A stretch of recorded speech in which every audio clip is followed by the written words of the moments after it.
Well, everybody, it is 12:50 in the morning. I got a bunch of stuff finalized on this car. Got fluids in it. Got the battery charger on it. You know, I probably shouldn't do this, but I want to know.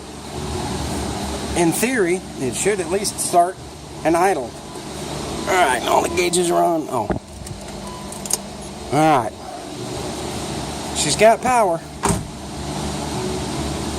Let's see if we got fuel pressure. Make sure all that.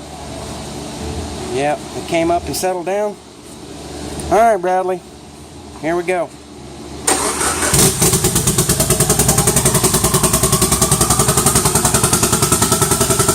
Holy mother of God, that's going to be fucking loud.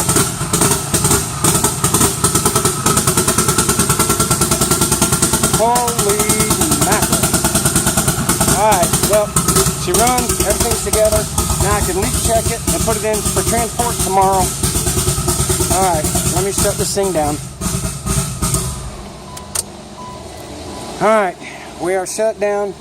It's time for this guy to go home and get some much earned sleep. Alright, but she starts, cams its ass off, but alright. A couple little button up things tomorrow. Then we push her on the transport. Might even drive it on the transport, I don't know. I'll confer with the tuner on this. But we're ready to go for a round of tuning again. Good night, everybody.